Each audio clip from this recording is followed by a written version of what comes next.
I gave you 3. All right, well, this one is.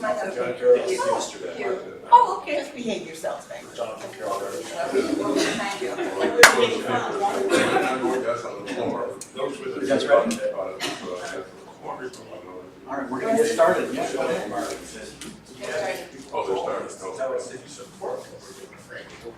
We support it. All right, thank you guys.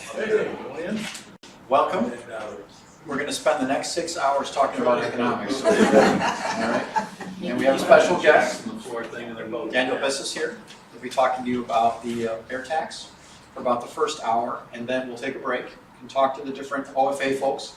And then we'll do another hour or so on the economy, going through in detail the federal economy and maybe a little bit of state, time permitting. And we encourage you guys to ask questions. Don't feel like there's any kind of a dumb question. We love questions, the tougher the better. And we're expert armchair economists. Understand that. We are. Carl and I are the co-leads. We're both CPAs, but it doesn't mean that we are economics experts. But we fake it really well. Okay, and so you'll get excellent information tonight. We use only the best sources we can find. So the Congressional Budget Office and the Federal Reserve database. I mean, we're always going to be using that. We're not going to go for Fox News updates and all that stuff for you. So just so you know. So a couple things about this organization, Northwest Suburbs Organizing for Action, OFA. Okay, we are also affiliated with All on the Line, which is Eric Holder's organization trying to deal with gerrymandering, and also Indivisible, which is somewhat divided as it's going off the screen over there, but we can't adjust the roof here for now. Nobody's that tall. Here's some background on Northwest Suburbs Organizing for Action. So we are a nonprofit, nonpartisan organization. And by nonpartisan meaning we don't advocate a particular political party necessarily, but we do advocate progressive views, progressive actions.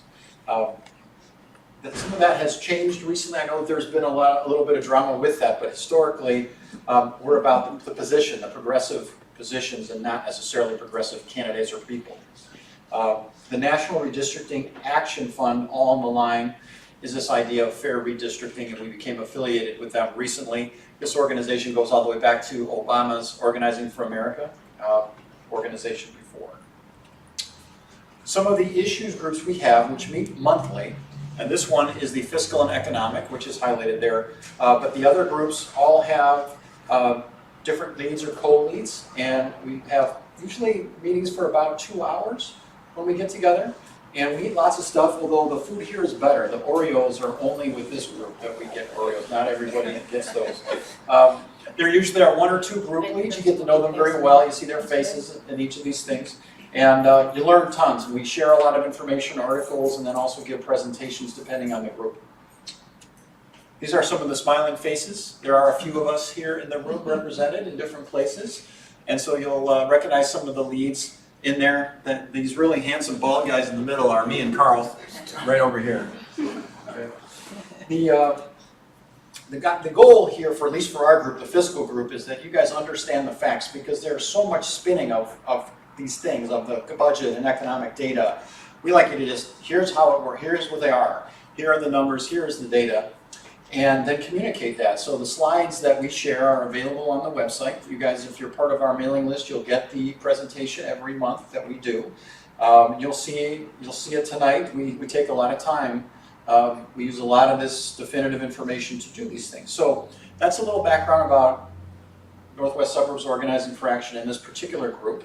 So let me briefly introduce Daniel Biss, also known as Dr. Daniel or Senator Biss, but he's a pretty modest guy. He likes just Daniel. So there's some background on him. He says keep any introductions brief about him. So I'll let you guys take a quick look at it. The one I thought was really cool is that he comes from a musical family. So he will sing. If you ask him, he'll sing.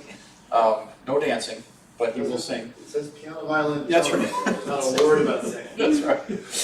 So a degree from Harvard University. We won't hold that against him. PhD in math from MIT. Winner of a couple of big prizes and fellowships. And then a professor of mathematics at the University of Chicago. So he knows his math. And he's going to tell you about math and taxes tonight, because you're going to be hearing about both. Also, as a politician, the House of Representatives, Illinois House of Representatives, Illinois Senate, for many years representing the areas indicated there, and then also gave J.B. Pritzker a little scare during the primary and was second in that primary for governor. So without any further battling from me, let me hand it off here to practice. Thank you, sir. Thank you, And David. let me just switch my presentation. One quick logistics thing, we've got water and cookies here. Who would like a water? Anyone? Just here on the right. There was a guest there? Oh, sure. Well, thank you, David, for the introduction that was kind and brief, which is my favorite, and said sort of idiosyncratic things about me, like how I'm the black sheep of a family of musicians. My parents still mostly love me, but it's been a difficult road to get there. So I was asked to talk about the fear tax campaign that's ongoing, and we expect may well be ongoing for the next year and a half. And so I will, because what's a better way to spend a Tuesday evening than talking about tax policy? So two pieces of housekeeping before we get started. First of all, I've brought this PowerPoint presentation that was put together by the Responsible Budget Coalition. We'll find print at the bottom about where to find them on social media, but it's not hard to figure it out using Google. I would just say that if you leave today's discussion persuaded that this is a good idea and interested in participating in some way, I think the Responsible Budget Coalition is probably the best clearinghouse to go to. So go to their website, sign up, be in touch with me about how to be in touch with specific individuals over there doing the work. I think they're going to really be a clearinghouse for this campaign. So we begin, like any mathematician would, on slide 7. So I'm going to start by saying something that's going to come as a dramatic shock to everyone in the room. This is, of course, the Fiscal and Budget Policy groups. You've doubtless never heard the following fact before, but brace yourselves. Illinois has budget problems. I know. I'm here to speak truth to power. Illinois has budget problems. Illinois has had budget problems for a long time. Certainly the Rauner governorship was a terrible, terrible 4-year period for the Illinois fiscal climate. As a partisan Democrat, I know we're not here at a partisan meeting, but as a partisan Democrat, I wish that I could say that everything was perfect before Rauner showed up. That, in fact, is also not true. We've had budget problems that are very severe for an extremely long period of time. And so this slide just has a few kind of stats that are there right now. For instance, the anticipated deficit for next year alone, putting anything that we're already dealing with aside, but the anticipated debt deficit for next year alone, if we don't make meaningful changes, is about $3.2 billion. That's on top of a bill backlog that's close to $10 billion, other forms of hard debt that have been taken out, massive amounts of pension debt that got a lot of attention, obviously. Lots of more kind of subtle things like deferred maintenance, infrastructure like the metro and CTA and our university's physical plant. We've got real fiscal problems in the state of Illinois. They're severe, they're long-term, they took a long time to be, they took a long time to get to this stage, and they affect every corner of the public sector in Illinois. And now, there are many people, certainly on the political right, but I would say also some people in the political center, and maybe even some people who think of themselves as in the political center left, who would say, yes, Illinois has budget problems, we've got severe debt on our books, and the solution to address this is clearly just cut spending so you're not living beyond your means.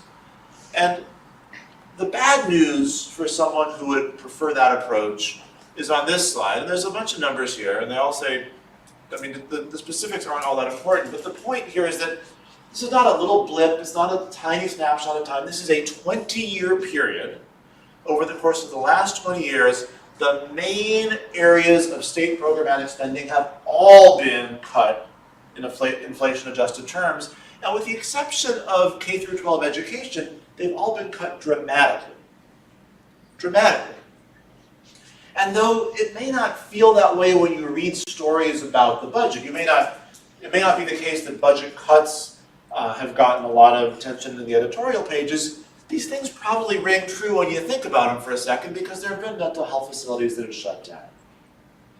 There have been substance abuse treatment facilities that have closed. There have been massive layoffs in the social service sector. The impact on tuition has been devastating. When you think about the various sectors of life that state government interacts with, and you think about how those services have evolved over the course of the last couple of decades, this probably sounds about right. And it is right. So when people say cut the budget to eliminate the deficit, the first thing I might say is it's been done. The second thing I might say is these cuts, some people like them, some people view them as necessary but painful, some people view them as just wrong and immoral, but I don't think anybody who really looks honestly at the budget says, you know the thing about this 28.8% cut to human services? We actually should have cut way more. I don't think there's a lot of people on either side of the aisle who say, after we've shut down as many mental health facilities as we have, now that we've diminished the services available to victims of domestic violence and sexual assault, the thing we better do is do even more of that. And one way to see that that is not just sort of Daniel's opinion, but really a near consensus among people who are studying the budget, even though not all of them admit it, is that good old former Governor Bruce Rauner, about whom the nicest thing I can say is the word former, good old former Governor Bruce Rauner, who was, as fiscally conservative as they come. He was governor for 4 years. He introduced budgets each of those years. He actually got confused and introduced 2 budgets one year, so in fact he introduced 5 budgets over the course of his 4 years. He never once introduced a budget that was balanced without a tax increase. He never did it. As much as he's for being a fiscal conservative and fixing the budget problems by cutting, he never once actually demonstrated a way to do it that he was comfortable standing behind that was cuts only. And so what I would say is, wherever you are on the spectrum, and there's good reason to argue about where we ought to be, but wherever you are on the spectrum of people who are being intellectually honest about the budget problems in Illinois, we're going to need more revenue. Many people say that. Some people don't want to say it, but behave in a way that makes it clear they believe it. But everyone fundamentally takes that position. Okay, so we've got to figure out a way to get more revenue if we want to actually make this government work and close this budget hole. So the naive thing you might say is, take the tax system we have and jack up the rates so we get more revenue and be done with it. What's wrong with that? Well, here's what I would say is wrong with that. I think that most people in Illinois have the feeling that something isn't quite right with our tax system. I think most people, particularly here in suburban Cook County, but not only here in suburban Cook County, when they get their property tax bill, they look at it and they say, yikes, that doesn't seem right. There's a sense that our tax system isn't quite working for us. And I'm here to tell you that sense is not just kind of an instinct, it's not just kind of people whining about paying taxes because no one likes paying taxes. That is actually a reality.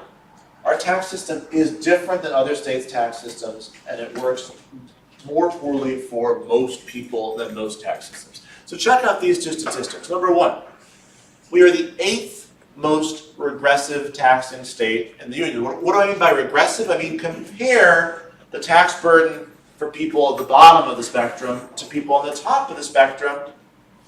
And we are among the 8 worst states when it comes to asking people at the bottom to pay more than people at the top.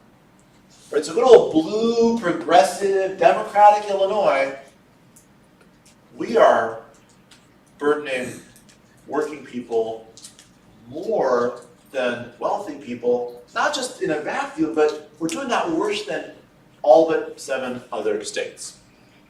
Now check this one out.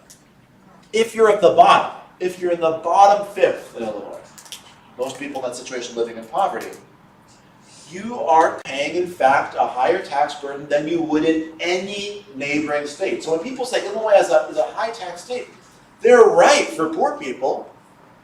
Someone living in poverty would wind up paying less in taxes if they just moved to Wisconsin or Indiana or Iowa or Missouri or Kentucky. Any one of those places is a better place from a tax perspective to be poor than Illinois. In the meantime, people at the bottom are paying more than twice what people in the top are paying. So check this one out.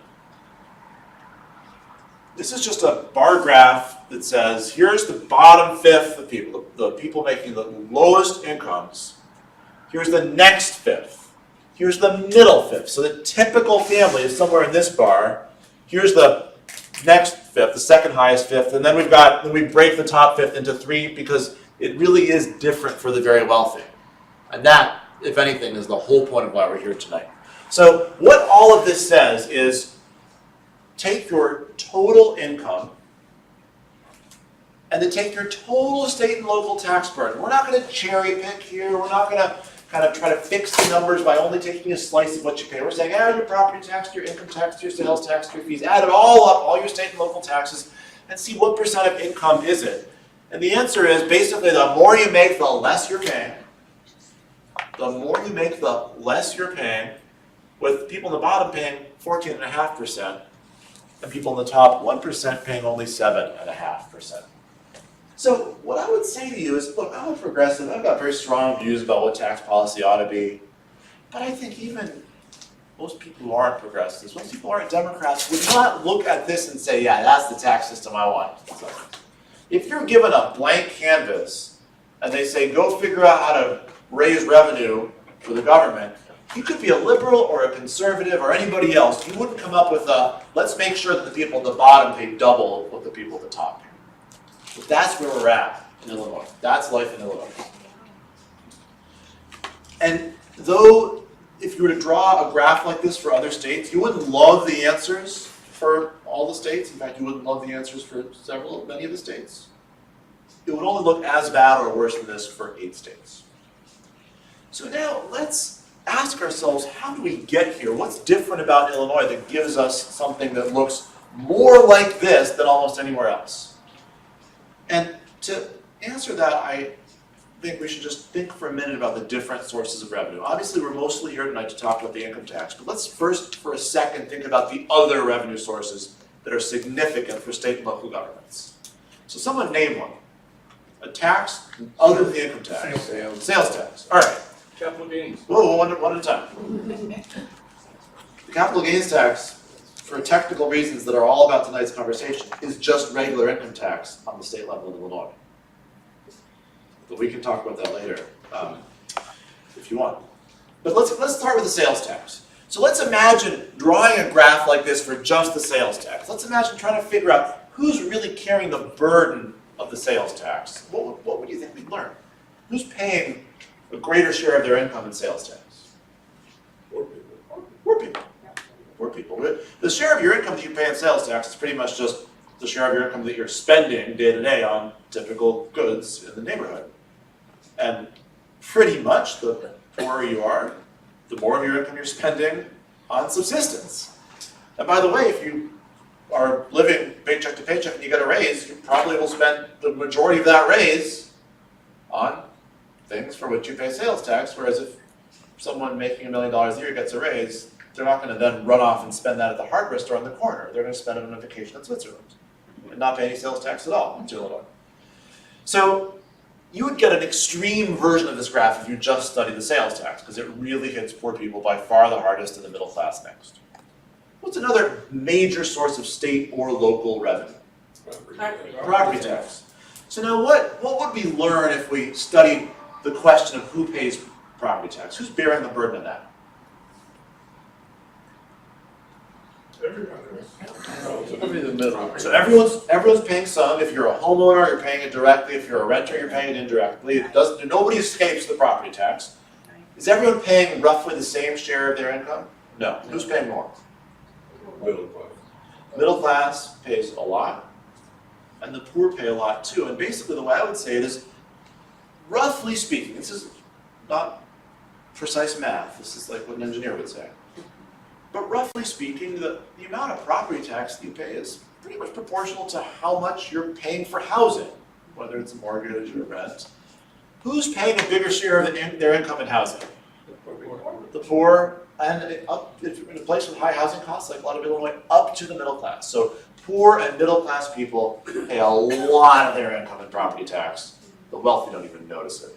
Go ahead. If the Chicago Sun-Times and the Chicago Tribune are to be believed, under the previous local administration in Cook County, the poor paid disproportionately higher shares as a function of their equalized assessed values. So that is true. It is the case that the situation in Illinois is even worse than it might otherwise be. But let's hold that for now, because that's complicated, and even without adding that additional complexity, that strengthens my argument. No My doubt. argument's already in pretty good shape. So let's keep it a little simpler. And so we've just kind of gone through this analysis and really proven to ourselves that sales tax is just going to look like this. It's going to disproportionately burden the poor and the middle class. The property tax is just going to look like this. It's going to disproportionately burden the poor and middle class. That's just how it is. And so if you want your tax system in total to do anything other than more of this, you got to find some other revenue source to counterbalance that. You got to find some other revenue source sitting on top of the sales and property tax that says, let's ask these folks to pay a higher share so we can finally give all these folks a break with some part of the tax code. And that's usually, in most places, how the income tax works. Usually the income tax, if you look at the federal income tax debate, whether it's, whether you do it the way that Bernie Sanders wants to do it, or you do it the way that Marco Rubio wants to do it. Those are really different income tax codes, but they would all ask the wealthiest person to pay a higher rate than the poorest person. Even Marco Rubio, even Joe Bush, all those guys. Even Donald Trump. I'm not saying he read his tax plan, but if you believe that he believes in his tax plan, he also asked the wealthy to pay a higher share than the poor. And most states do that. In fact, Illinois is one of only 4 states whose constitution says you can't do the fair thing. You may not, even if the people want it and the candidates run on it and the legislature believes in it and the votes are there, it is unconstitutional to say, hey, let's ask the wealthiest people to pay a higher income tax rate because they're paying a lower sales tax and property tax rate. That's unconstitutional in Illinois and only 3 other states. Most states that have income taxes ask the wealthy to pay a higher rate so as to avoid this inequity. And so the Fair Tax Campaign is an effort to change the Illinois Constitution to allow us to be like almost every other state that has an income tax and give the legislature and the people of Illinois the freedom to have a conversation about, hey, maybe it would be better if we ask the wealthy to pay a higher share so that we don't get stuck in this regressive, unfair world. But I don't want to just end by saying all this high-level theoretical stuff about fairness and happiness and unicorns, because some people, when they hear that, then say, yeah, but could you really improve things much? Would it really make a difference if you were given this flexibility that you're asking for? And obviously, you follow slide 5 with slide 11.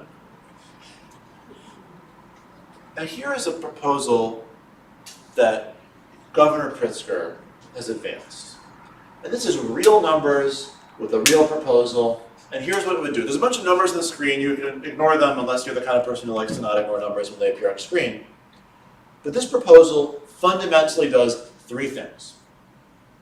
Thing number 1 it does is it says 97% of households, so actually let's scooch back here, 97% of households, so that's these folks, and these folks, and these folks, and these folks, and these folks, but we're only up to 95 now, and then half of these folks too would pay less.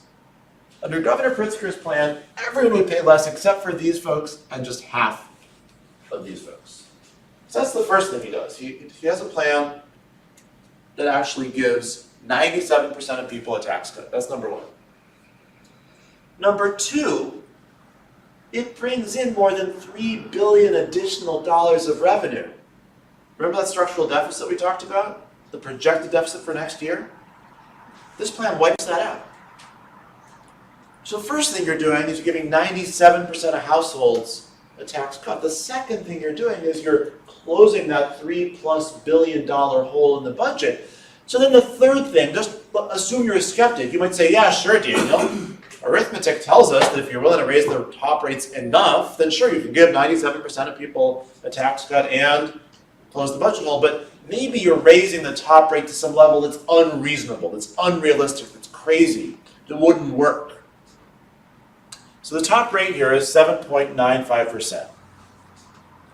You know what the top rate is in radical leftist Iowa?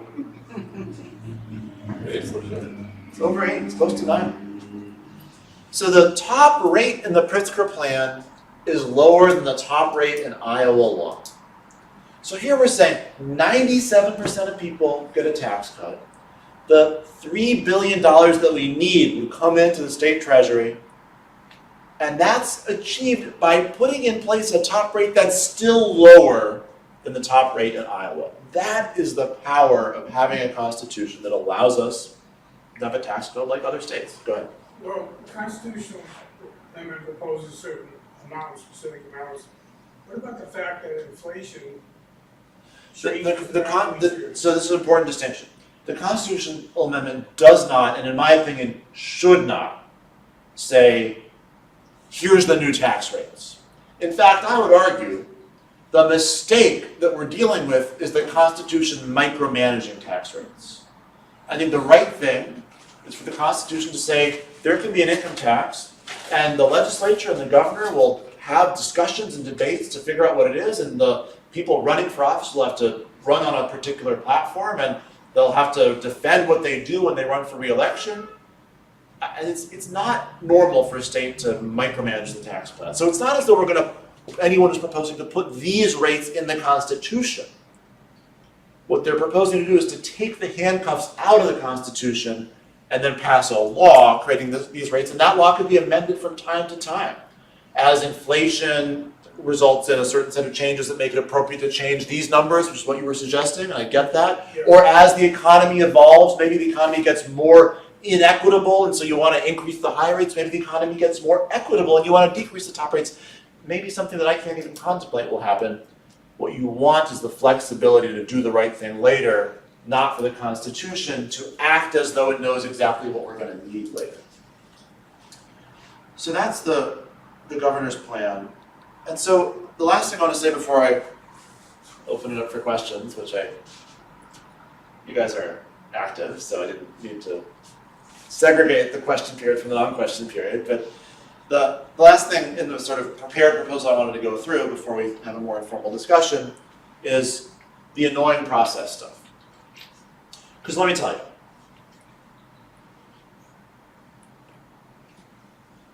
Governor Pritzker has done something really good. Really good and really important. Governor Pritzker did not invent the idea of amending the Constitution to allow a fair tax. Governor Pritzker is not the first governor who's thought it was a good idea. But amending the Constitution is difficult and it's a long process, and so other governors who thought it was a good idea have also said, you know what, I'm not going to fight that fight now, because even if I fight it now, I won't win it for a couple of years, and the benefits won't accrue before I'm out of office, and so it's not worth spending my political capital now on something that will only really help later. That's I think, a self-serving political decision that has harmed the state, and Governor Pritzker has done the exact opposite and said, we're going all in on this, because the real long-term fix the state needs requires the Constitution to be changed. And so the question you might ask then is, how do you do it? And the answer is there's two steps. The first step is in the legislature's hands, and the second step is in our hands. So step one, the legislature needs to pass a resolution by 60% supermajority votes in each house to put a referendum on the ballot. So where are we in that process? The Senate already did so. They needed 36 votes. They passed it 40-19 on a strictly party line vote. Every single Democrat in the Senate voted yes. Kudos to them. Every single Republican voted no. Boo. And now it's in the House, where they needed, again, a 3/5 majority, 71 votes. It got out of committee yesterday on a party line vote. If you accept the assumption that in the House, just like the Senate, no Republicans will vote yes, which I hope is wrong, but I think unfortunately is probably right. If you accept that assumption, then there's only 74 votes left to choose from, the 74 Democrats, and they need 71, so they can only lose 3. So there'll be a vote, potentially as soon as tomorrow, though I don't know if that's likely, but certainly in the next week and a half, before May 31st, if it all goes well, at which vote 71 or more members of the House will be needed to vote yes. If that all happens, then it triggers a referendum on the November 2020 ballot, and that referendum has to pass by an extremely confusing type of supermajority. Let's do a choose your own adventure. Who wants me to explain the exact threshold required to pass that referendum? Okay. As I read it, I don't understand. All right, so here's the way to think about it. The way to think about it is sometimes, not Carl. Carl's an extraordinarily prepared, educated voter. But sometimes a less educated voter like me might go to the polls and maybe skip a couple judicial races, because maybe I don't know exactly who all the candidates for all the judicial races are, and I don't want to get it wrong, I just leave it blank. And I'm in trouble now, because I admitted that I don't vote for all the judges. I'm sorry. I just don't know, So that phenomenon of someone leaving blank something they're not sure about, very rare for president. Pretty darn rare for governor. Happens a lot for judicial races, water reclamation districts. It happens a lot for referenda sometimes. Depending on the referendum, sometimes people feel insecure, unsure, confused. They don't want to get it wrong, so they leave it blank. And the threshold to pass this referendum is kind of designed around the knowledge or the assumption that a bunch of people might leave it blank. So here's what that threshold says. It says there's 2 ways you can pass it. The first way is if a majority of the people who show up vote yes. So if 2 million people show up and 1,000,001 vote yes, then that passes, no matter what. If 1,000,001 vote yes and all the rest vote no, it passes. If 1,000,001 vote yes and all the rest leave it blank, it passes. As long as a majority of everyone who went to vote that day votes yes, it passes. The other way it can pass is if tons of people leave it blank, but of the people who vote yes or no, at least 60% of them vote yes. So if 2 million people show up and only 1 million vote at all on that question, then you need 600,000 to vote yes, 60% of those who vote. Does that make sense? So there's 2 different thresholds. Either one is good enough to pass the bill. The way the math works, the more people who vote, the likelier it is that your 50% threshold is the lower threshold. But the fewer people that vote, the likelier it is that your 60% threshold is the lower threshold. So it depends on people's behavior. Which threshold kicks in depends on people's behavior. But so the point is we've got 2 things to do. One really fast, and one much slower but difficult and critical. The first is to make sure we have those 71 votes. So I would say if you feel strongly about this at all, I hope you feel strongly in the affirmative, but if you feel strongly about it at all, this may well be the most important thing that your state representative does between now and an adjournment on May 31st, also between now and when they retire in 25 years. So please call them and tell them how you feel. And if you're really passionate, we can talk about where in the state some of those swing votes might be. By the way, northwest suburbs of Cook County is a good place to start. And you might think of other people you know in those areas and encourage them to call their state reps as well. So step 1, we got to get this thing passed, hopefully in the next week and a half, and call your state rep to make sure that happens. Then step 2 is this referendum campaign. And that's going to be a brutal ugly, ugly campaign with an enormous amount of money on the other side, or we're gonna have to be talking to people. We're gonna have to be an army of truth, because there will be an immense amount of misinformation put out on these media campaigns we're gonna see. And we're gonna have to just make sure that people are hearing the truth from someone they trust. It's gonna be knocking on doors, it's gonna be calls, it's gonna be house parties, it's gonna be that whole infrastructure of a real grassroots campaign. Oh, by the way, happening while we're voting against Donald Trump for president. So it's gonna be a pretty intense political moment. A lot of people are gonna be understandably wanting to head over to Wisconsin and knock on doors. I'll be with them during some of those days.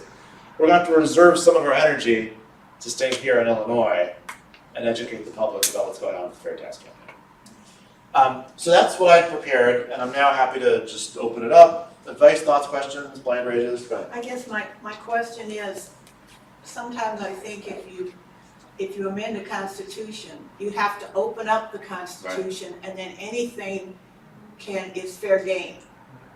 Yeah, that's not how this works. So you can hold a constitutional convention if you want to, and then the whole thing is opened up. That's not what this is. This is a specific question placed in the ballot. You vote yes or no. If enough people vote yes, the Constitution is amended in that way. If not enough people vote yes, then nothing changes. So do you say on the question, do you want to amend the Constitution, or does voting for this stuff automatically amend the Constitution? So the referendum question is specifically, do you want to put this stuff in the Constitution? And I think the way it usually works is the Secretary of State is required to write a balanced summary of it, and so there's all this text kind of explaining it, and that text can be intimidating to some voters, because honestly, if you don't have if you think about, I will say, and I give the judge example because I think a lot of people who have very, very, very strong opinion and tons of knowledge about why they're voting for who they're voting for Congress or even state legislature, they show up confused about who to vote for judge. So think about how you feel when you show up and there's some esoteric referendum about a particular real estate transfer tax that you hadn't studied up on. And the summary is kind of confusing because they're invariably confusing.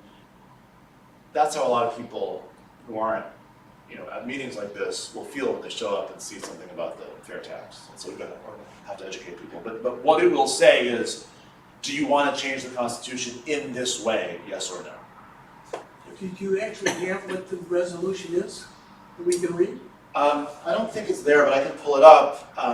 But again, the resolution will not be verbatim on the ballot. There will be, I believe the way it works, again, I haven't read up on this recently, but as I recall, the Secretary of State is charged with essentially producing a summary and then kind of a fact-based pro and con argument. Could there be like a little summary next to the question, explain if There you is vote some for kind of this, summary. then blah blah, and if you don't vote for this, then blah, Yeah, blah. there is just that.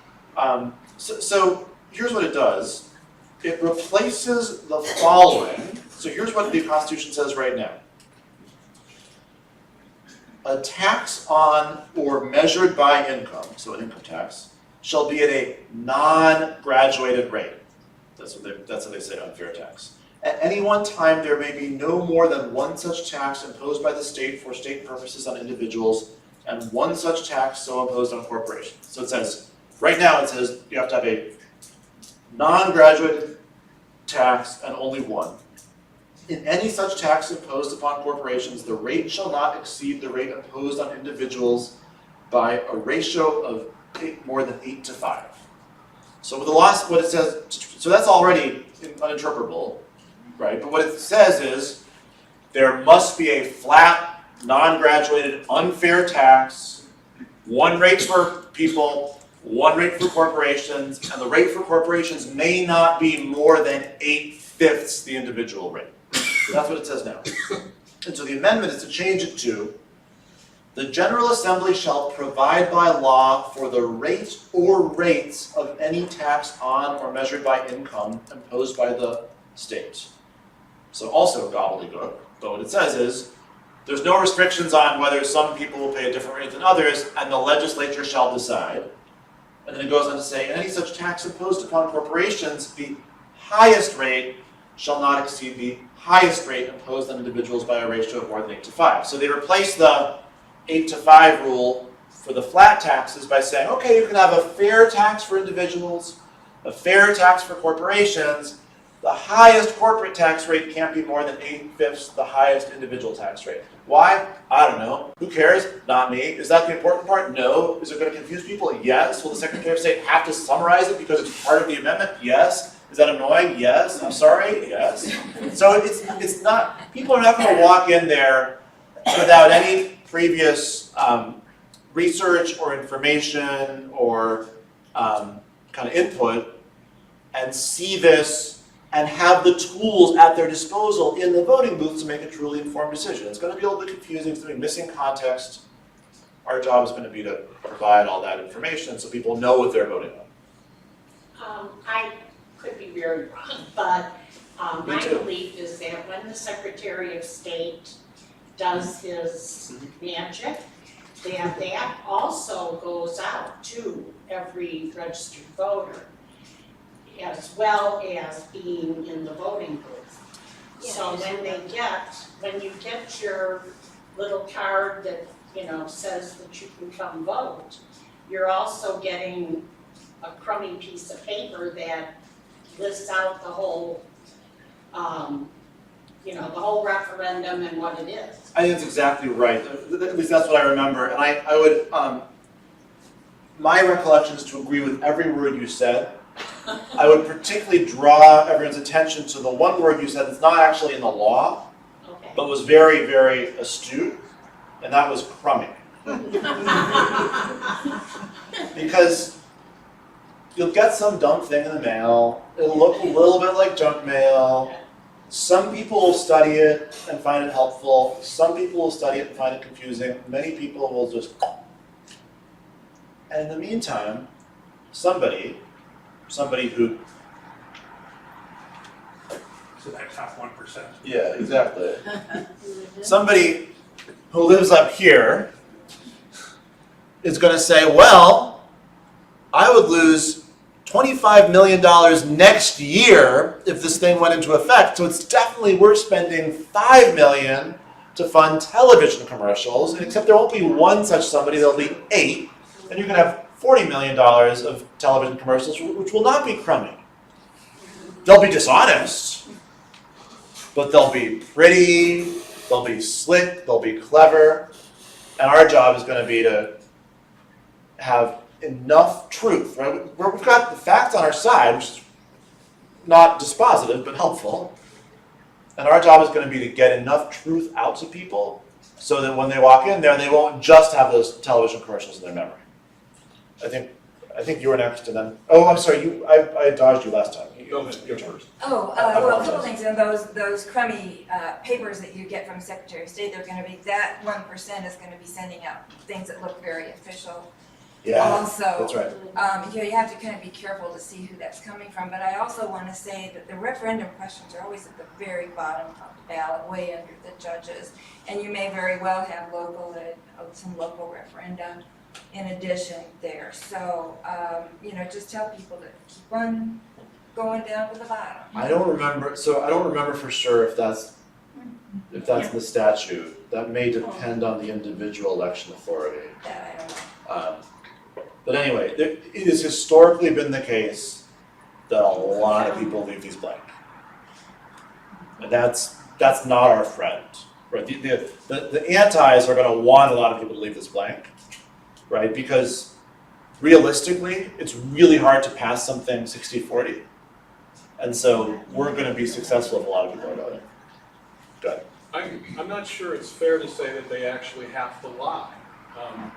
We might expect that there would be some of that, but quite frankly, if we're honest with ourselves, I think we'd have to admit that the state of Illinois has not consistently conducted itself so it's been above reproach.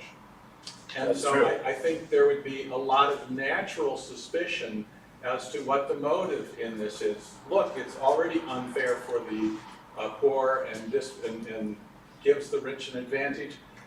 maybe there's some scheme here to make it even more so.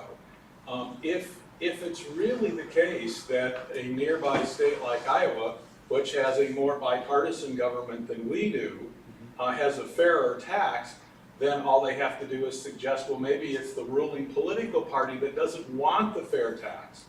You know, so you can, there's a lot of things they could say that are true that would make an ordinary citizen feel some angst about supporting the change. So, And then there's the issue. so let me address that.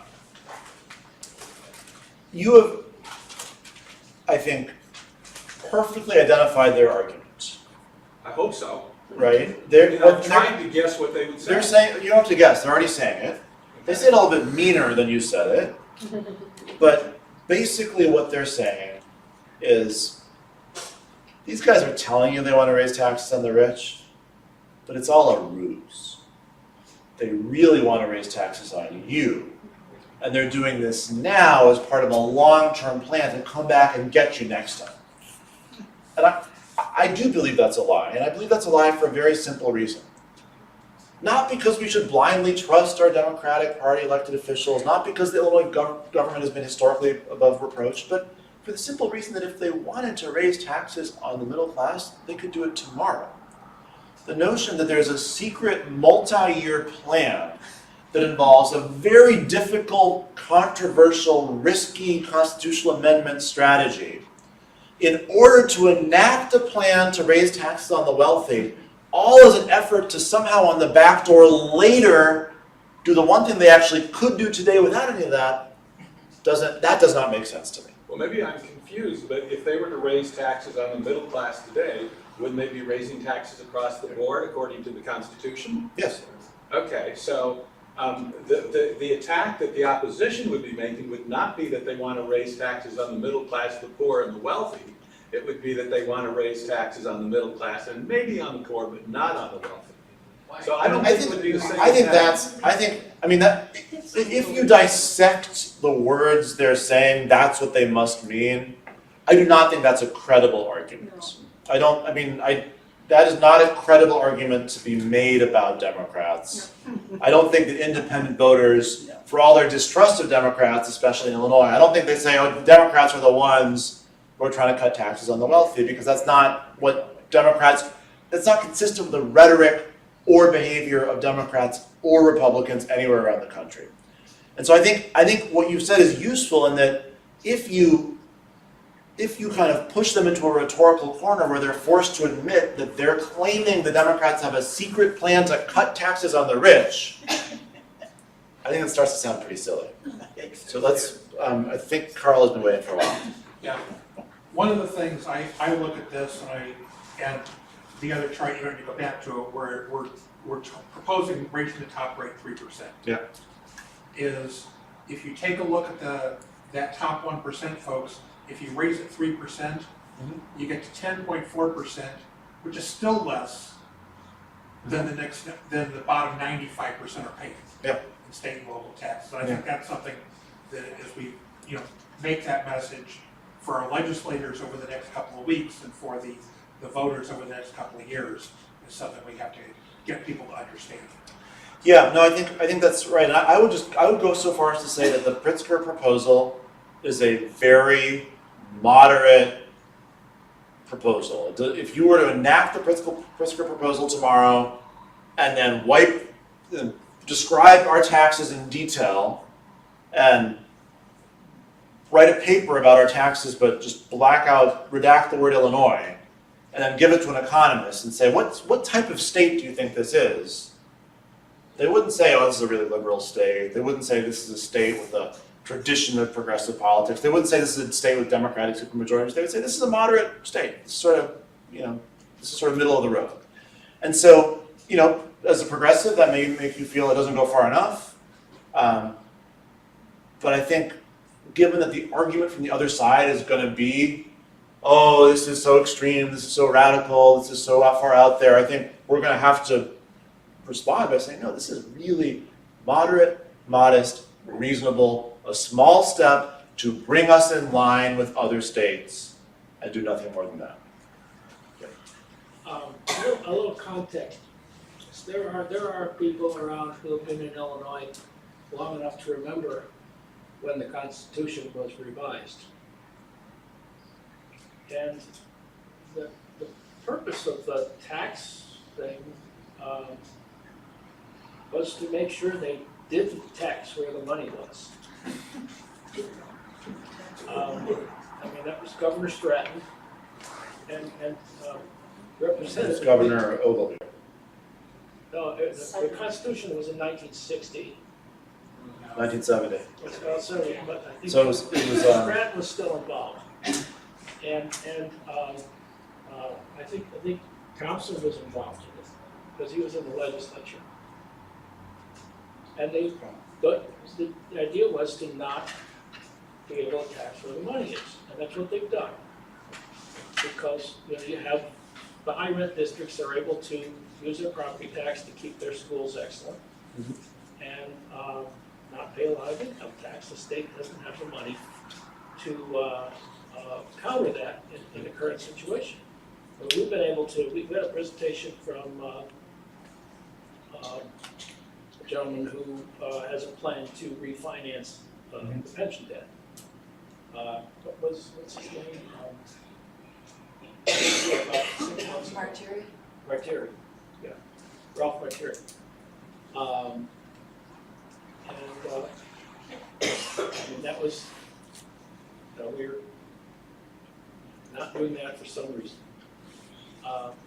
But we've got this huge bubble, and the only way we have to achieve it is to actually probably go above the Pritzker's numbers at some point, just to keep up with the increase in the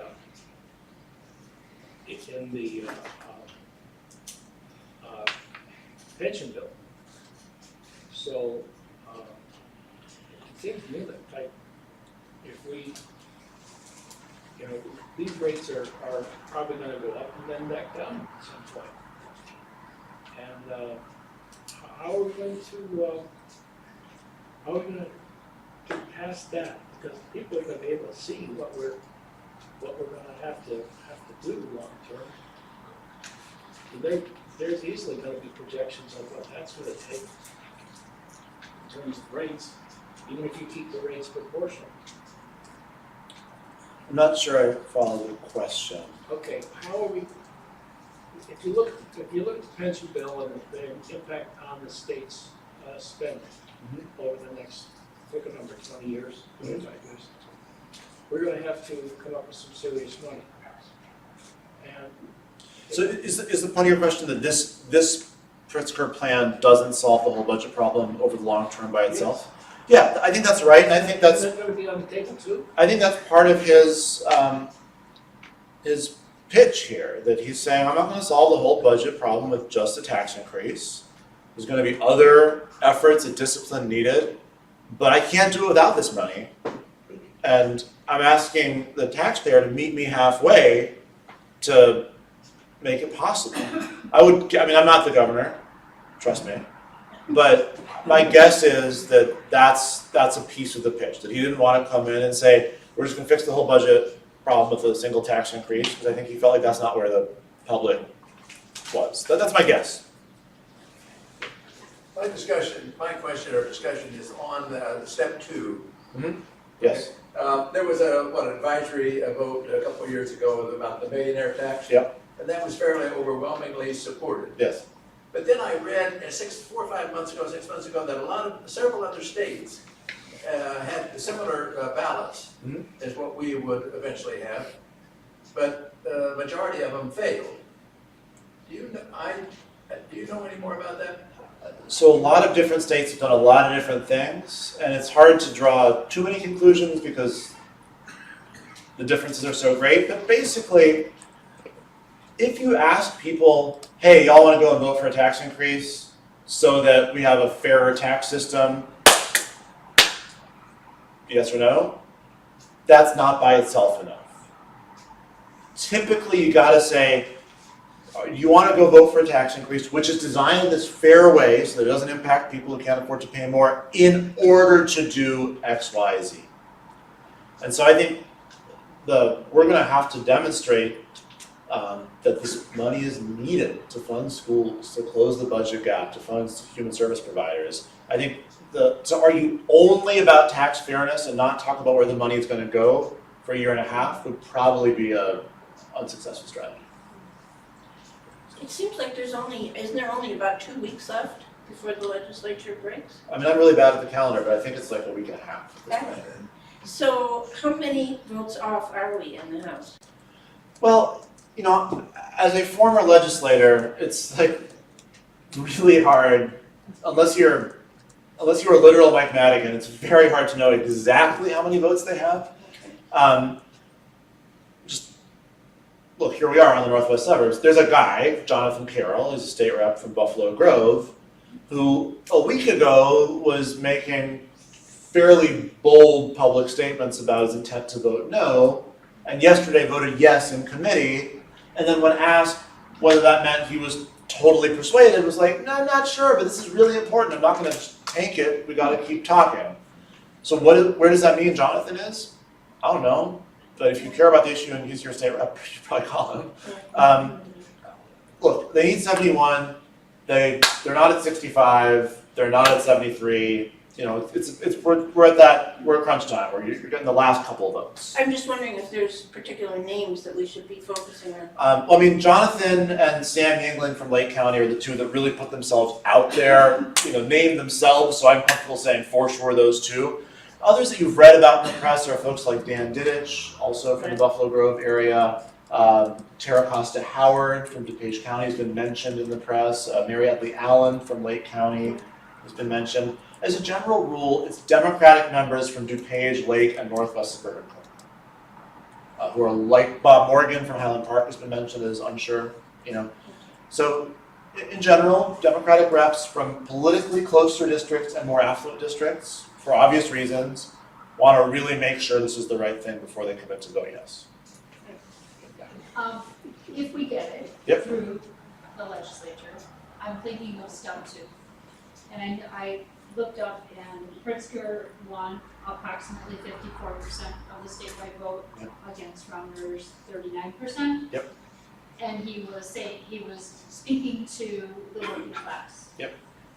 So I looked then on the governor's website and found the calculator, which we've been promoting through all of our social media. Yep. Here's my question. Yep. So if we're grassroots and we're on a grassroots campaign to get people to do it, Yep. here's what's on the calculator, and this is where my disconnect is, how to get to these people. Asking for their adjusted gross income, asking for their, what their property taxes are. These are the kind of things that go into the calculator to show them the savings, which is great, except for the fact that if I'm knocking on their door, I need something that I can sell to them that is going to not infringe on their sense of privacy. So I'm at a loss as to like our next steps. So let me say a few things. The first thing is I think the calculator is important. Calculator at a really simple URL where when you're at their door, you can hand them a piece of paper that's not a smart piece of paper where they can type something in, but then has a URL and they can, in the privacy of their home when you're not around, play with it. I think that is a really good and important thing. That's number one. Number two, I do think that when we're at a door knocking phase, there should be a simple walk card with simple examples, but the problem is, I mean, even in modern, pretty darn economically segregated America, every voting precinct has pretty broad variety. And so I think if somebody makes $175,000 a year, and the sample says a family making $100,000 a year gets a tax cut, let me show you the math for them, and you give that card to that household, their instinct is, well, yeah, sure, but I'm going to be made to pay more. And so I do think the way in which the information is delivered is going to be really delicate and important. And the last thing I would say is, the reason I took pains to mention the Responsible Budget Coalition is we're going to need to be working together. we're gonna need to have a lot of people working together, going to the door, getting feedback, collating that feedback and adjusting the nuances of the message, and really working with, frankly, really well done research to design the best way to get this across. And I'm confident that the commitment is there to do it, but I don't think it's going to be just us on our own. We're going to be working with others around the state. You're next. I think, What's that? Okay, go ahead. okay, because I wanted to know about the estate tax, Yeah. because I had read that this plan eliminates it. So it's all very angels and heads of pins. What I described was the Pritzker plan. When the Senate passed the constitutional amendment, on the same day they also passed their tax plan, which was in many respects very similar to the Pritzker plan, but different in a few important ways. One important way is they passed a property tax freeze, and one important way was they passed a bill repealing the estate tax. No promises, but my best guess is that those bills will not get passed out of the House, which in my opinion is a good thing. I think the estate tax repeal is an absurd idea, with all due respect. Isn't it the opposite? Yes, of what you're exactly, trying to do? exactly. And the property tax freeze, while attractive, I think is not the right way at all to solve the property tax problem. And so my personal preference would be for the House to say, dear Senate, we love you, but we disagree on these two, we're not going to pass them. I can't promise that will happen, but I have a hunch it's likely to. And I think we're especially, those of us who feel that way are on especially good paper when it comes to the estate tax, which it really seems like the House is not interested in. Does when the Senate passed the plan, was that part of the same bill as, so it's a separate bill? So first of all, as an official matter, the thing that the constitutional amendment is its own item. You can't put a bill inside that bill. That's its own thing. You got 36 votes in the Senate, 71 in the House, and it goes to the public with or without anything else. Then on the same day, they passed several other bills, one with income tax rates, one with estate tax repeal, one with the property tax freeze. And the House can take up any or all of those and amend them if they want. I'd like to mention 3 historical facts and then have you comment on them. One, this state income tax we have now was brought in by the Constitution that was adopted in 1970. That Constitution abolished the personal property tax. That's why the income tax was brought in. Personal property tax, and tax what it sounds like, personal property tax, inventory, retail or railroads. And the March 1st was the valuation date, and the concern was the state wasn't getting its fair share because retailers and railroads would roll their inventory out of the state as a valuation date. The second historical fact I'd like you to comment on is that I think, maybe not all, but a lot of our problems today are due to the fact that, yes, we have an enormous debt, but the state legislature for the last 20 years has never made a payment on the debt. And then the third historical fact is, I don't know the present situation, but historically 5 states other than Illinois have not had a personal income tax. Florida is one of them. Yeah. So I'm not taking any position on that, but I was just wondering if you could comment on that fact, and how it might relate. So the first point is true. There is something called the personal property replacement tax, which is effectively a corporate income surtax that was brought in when the personal property tax was repealed. What was the second point? The second point is that, isn't a great part of our. Oh, I see, right. So if you're talking about the pensions in particular there, right? Yeah, that we've never made a. Yeah, payment on that. So I would say that when it comes to the state's historical management of pensions, which has been disgraceful, there has been a consistent tendency, not, thank God, close to as extreme as what you said. What you said was would have left the state in a literal bankruptcy, I think, at this point.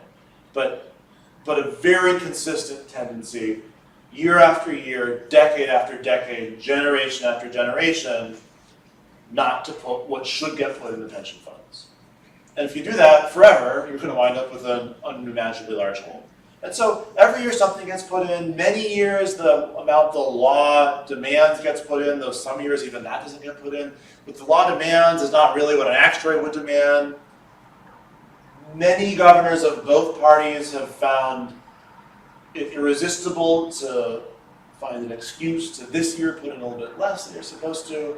All that adds up, and that's where we are today. To your last point, there are a few states without income taxes, and they're not states like Illinois in many respects. If the goal is to have the lowest income taxes possible, I think we're not going to be competitive with Florida. We're not going to be competitive with several of the southern states, or New Hampshire. And that's, different people will feel different ways about that, but I don't think that's consistent with the kind of political culture that we cherish in Illinois. And it's not as though most states don't have income taxes. The overwhelming majority of states do have income taxes. And if you want to have, the kind of investment in education, healthcare, and social services that we have come to demand, and a tax system that's not obscenely overburdening the middle class and the poor, I think an income tax is a necessary piece of that puzzle. One of the arguments that the opponents say is that if you increase the taxes on the top 1%, is all those rich people will leave the state. Yeah. And how do you counter that argument? Well, part of it is, I would say, look at the examples. Look at a state like Minnesota or a state like California. These are both states that have addressed budget problems in recent years by jacking up top tax rates on the very wealthy much higher than Governor Pritzker is proposing to do. And can I promise you that no one ever left Minnesota? I can't, but I can tell you that their fiscal situation is in way better shape. Their economy is better, their unemployment rate is lower, and their budget situation is enormously improved. And that is, I think it's probably in keeping with our instincts. Moving is hard.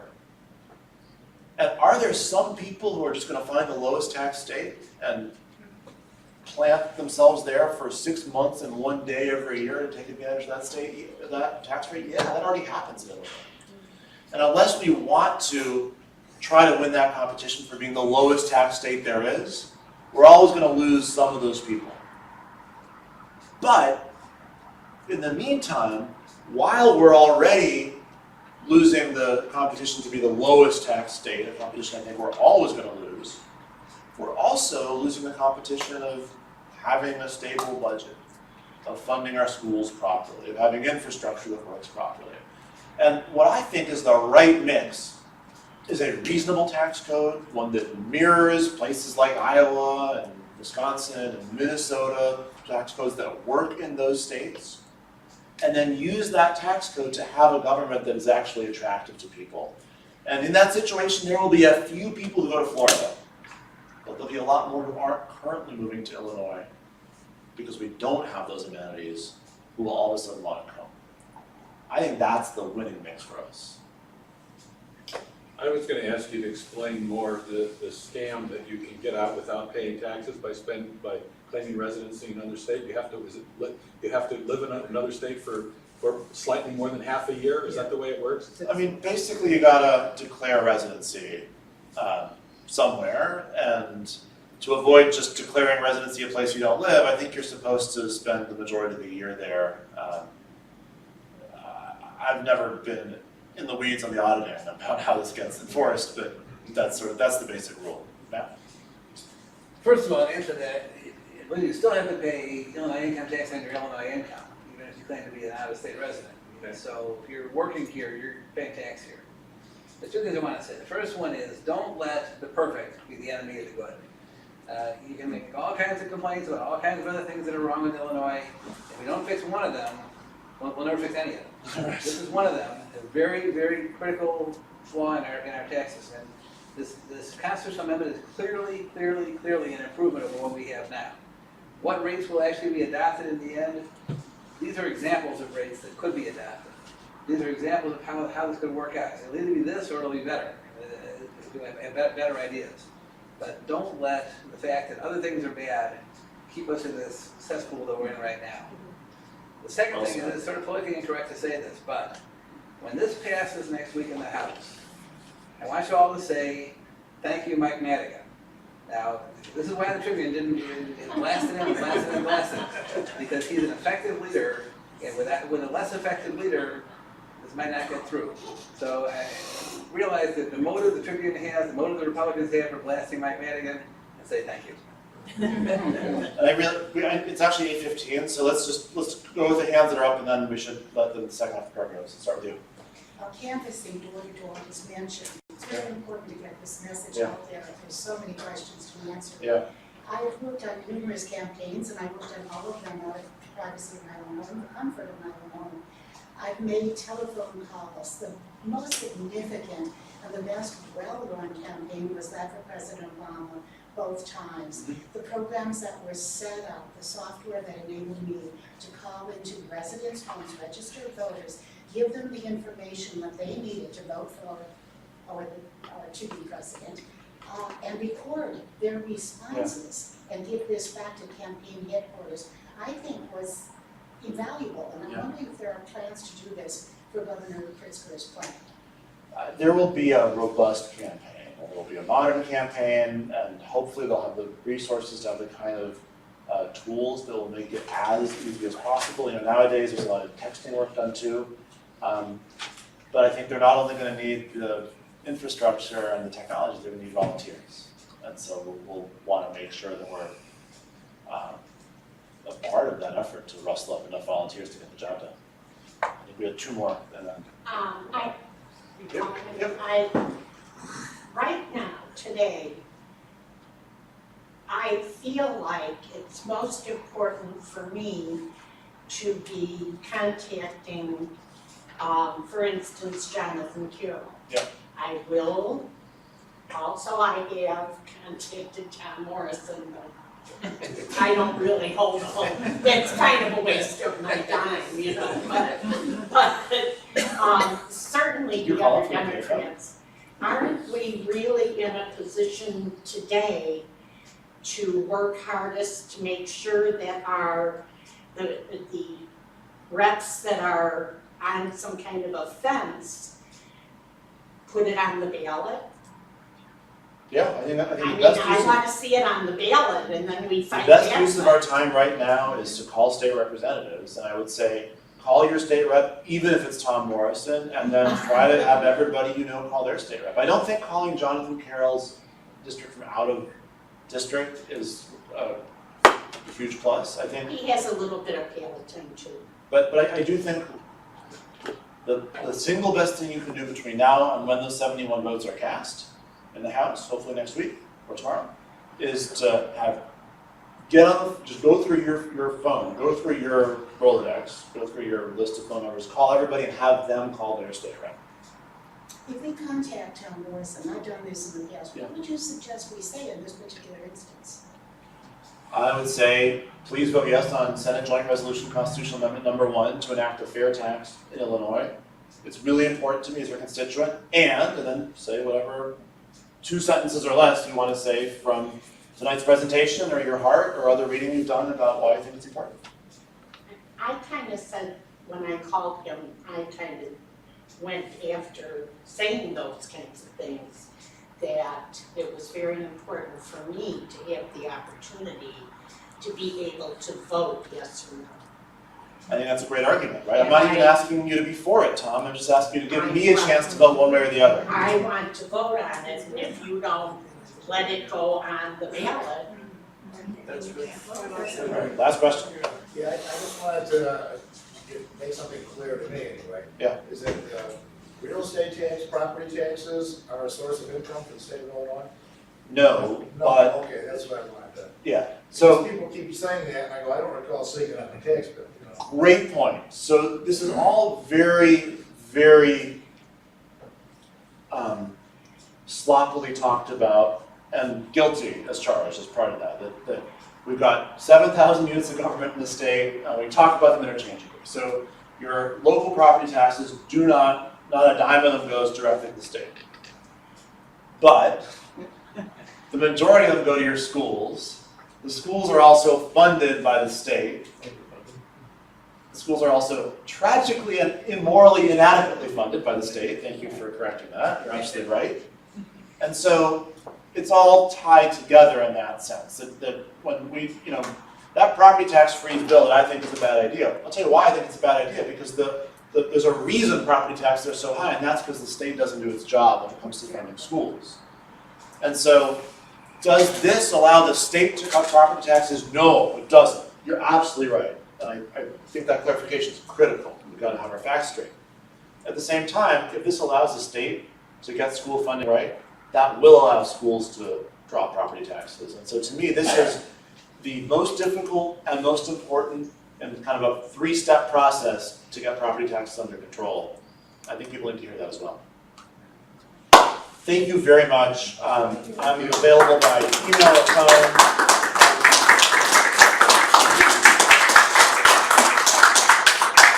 Thank you very much. Really appreciate it.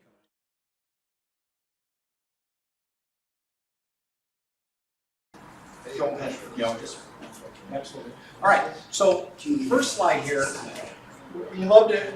The economy is doing very well, and I want you to understand that we're going to be saying that throughout. The economy is doing very well, so one of the questions is it doing better or worse because of the policies that the president has put in place or that the Congress has put in place? And that's one of the things we want to talk about.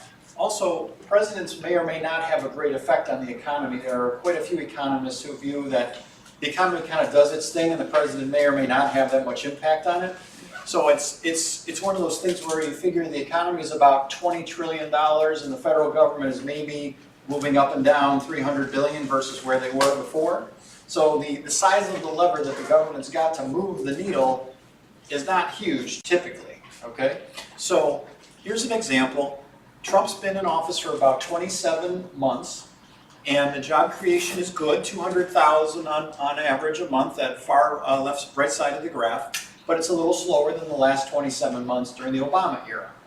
Okay, so as liberals, if you are liberal, if you are progressive, you can show this slide to your conservative friends when they're bragging about how awesome the economy is under Trump. You can say, yes, it is, but the job creation was a little faster under Obama. That is a true statement for this time frame. Okay. Now this is. I've got to be careful with what's being cut off over there on the far right side, but this is the trend in job creation going back to the year 2000. And so you've got the Great Recession knocking it down significantly, millions of jobs lost. By May 2014, we were back to our all-time record again. Okay, so that's that May 2014 indicator. We got back to that pre-crisis all-time record there.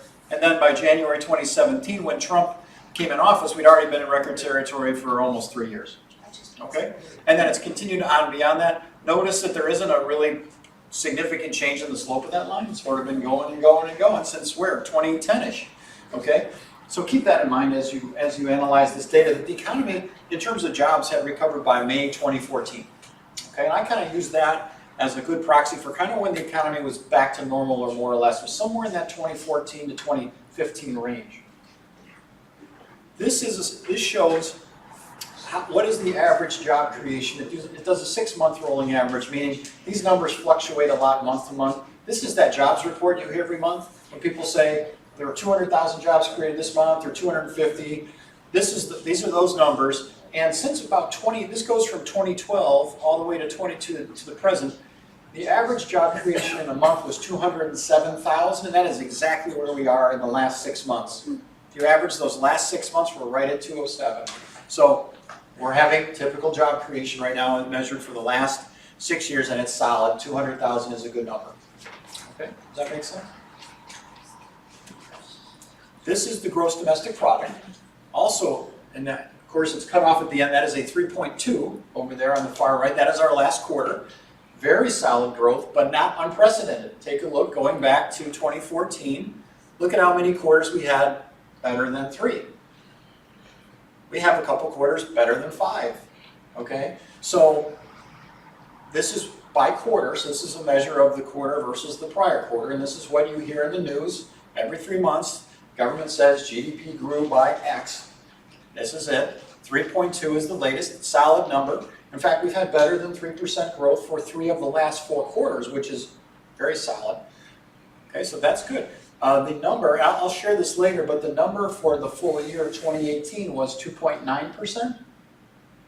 So that's somewhat complicated, I'll spare you, but that's the full year measure. That's the same as 2015, 2.9. Okay? Again, not unprecedented. You'll hear people say 3% growth. Oh my God, we never had 3% growth during the Obama era. Well, yeah, we did if you're talking about quarters, and if you're talking about annual, Trump hasn't had 3% either. He's had 2.9, which is what we had in 2015. Have you run into this on your Facebook feeds and people fighting with people? The Trump 3% myth, I like to call it. Well, lots of quarters with 3% or better, and not only that, but Trump has not hit 3% for a full year yet. Okay, he hit 2.9, same as 2015. Now, when you dig down one level down, try to understand what's driving that 2.9%, or in this case, sorry, the 3.2% quarter that we just had. What are the components? So consumption is people like you and me spending, personal consumption. Non-residential investment is business investment, not buying homes and everything else. So machines, equipment, investments in IT, inventories, building our inventories. Government spending, residential investment is housing, and then net exports, which are, that's the trade deficit, the imports and exports, okay? When you look at a typical quarter in that sort of last 4 years, the first quarter of 14 to 18, those are the typical measures. And what jumps out at you here in this last quarter is that the net exports were very different than normal. And that should, with all of the noise in the news, we had another situation where people were worried about the trade war, and they export, China, it looks like, bought a lot of our soybeans and other things right before this lockdown. So we have a very unusual net exports contribution. It contributed 1% of the 3.2 instead of a typical quarter when it's actually a negative contribution in a typical quarter. Okay? Does that make sense? So you're looking at the components of the GDP. Where did that 3.2 come from? Those are the parts. Note also that consumption was not a particularly large, it was a little bit slower, right? 0.8 versus 2. Okay, so we got to keep an eye on that consumption because this is probably a one-timer. We got to be worried about that consumption piece because that's the big driver of the economy is in that consumption space.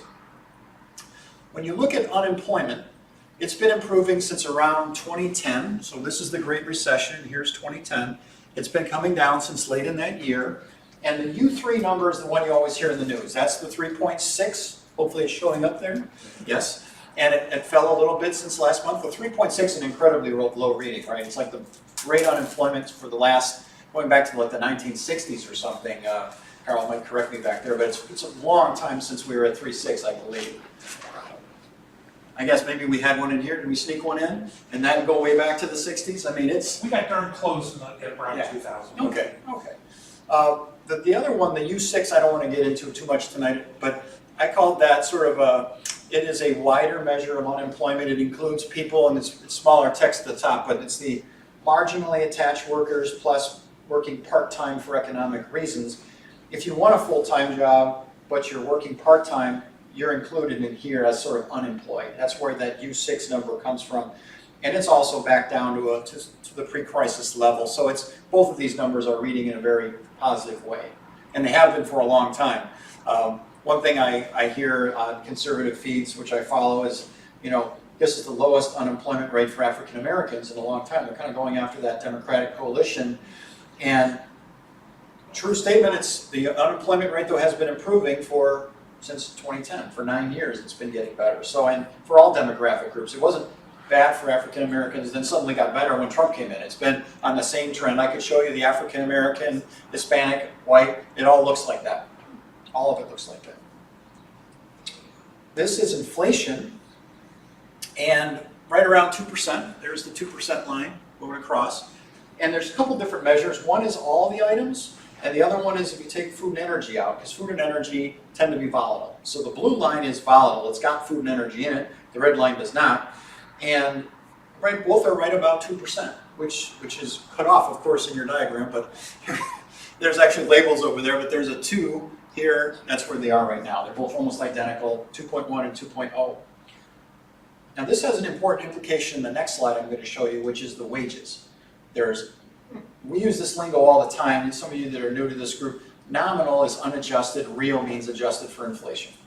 So nominal not adjusted, real, adjusted. And this is where you're starting to see the nominal number, the blue line, starting to climb, and the red line had actually been falling for a while and now has been starting to come back up lately. The real, and it doesn't show up there, the nominal wages grew 3.2 in April versus a year ago, very good read. And the real wages popped up, and that's at 1.2, okay? Now, I've got a little note here on the bottom and the right. Real wage growth was 1.7% on average in 2015 and 2016, that's the red line. And it's been 0.5 since Trump came in, 2017 to 2018. So here's another measure where the last 2 years of Obama knocked the Trump numbers right out of the park. And real wages is the really important number because that's what your purchasing power really is going. Nominal is great, but until you get to the real number, you know, if the nominal wage, the blue line is going up, but so is inflation going with it, doesn't help you. So another variable that's very positive in the sort of tail end of the Obama era versus the beginning of the Trump era. Now, you can see though that things are getting better here toward the end. That red line is starting to jump a little bit.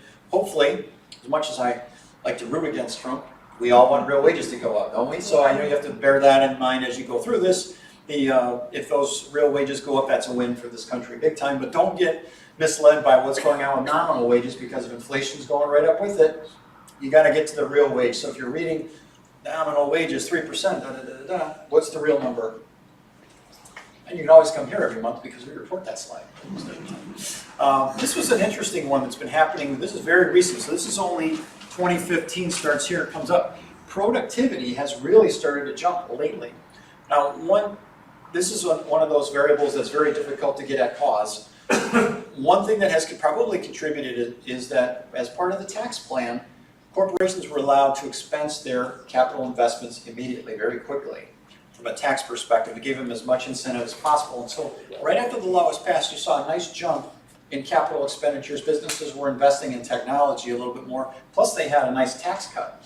Corporate tax revenues that are paid to the government fell by 1/3 because of the Trump tax cuts. They went from 300 billion to 200 billion.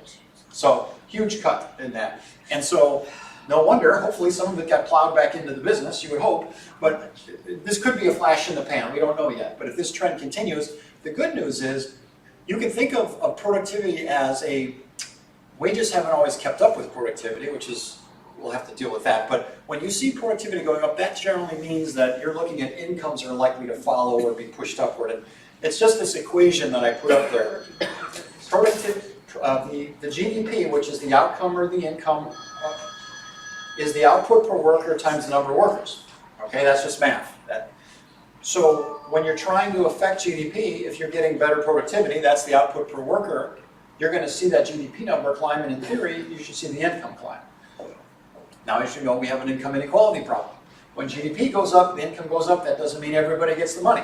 But it means is that there is more money.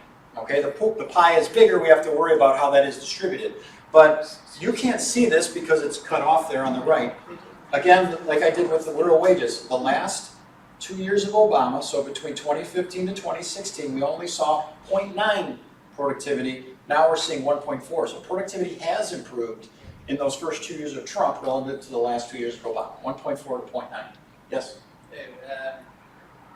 Productivity can go up for one of two reasons. Either you have more output or fewer workers. And if you look at the effects of the tax cut, I don't see any big effect of there being more workers. But they're buying more machines that are getting more productivity out per worker, but those higher incomes are largely concentrated at the upper end. That's what I suspect too. We're probably it's not helping us with inequality, right? The output per worker is going up in theory, but that doesn't mean our wages are going up the way they should. That's right. So we have to always watch that. Yep. I was just going to make almost the same comment about automation and the fact that the investments are in automation, even down at the McDonald's when you go in now. You know, you're ordering by yourself. It'd be interesting to see that chart, if you could do it for next month, and superimpose that chart on the investment in automation. Okay, yeah, that sounds good. And, yeah, we'll see how they're lining up. Now, this is a really interesting puzzle here. If we get productivity moving again, that should be really positive for income. Now, whether it's distributed well is a different issue, but it should be a nice, helpful driver of GDP. This is sort of, when you see productivity down here, it's really difficult to get a big boost in GDP when you see it up there we can. So that, let's hope that trend continues economy-wise. I've got a question. Yeah, sure.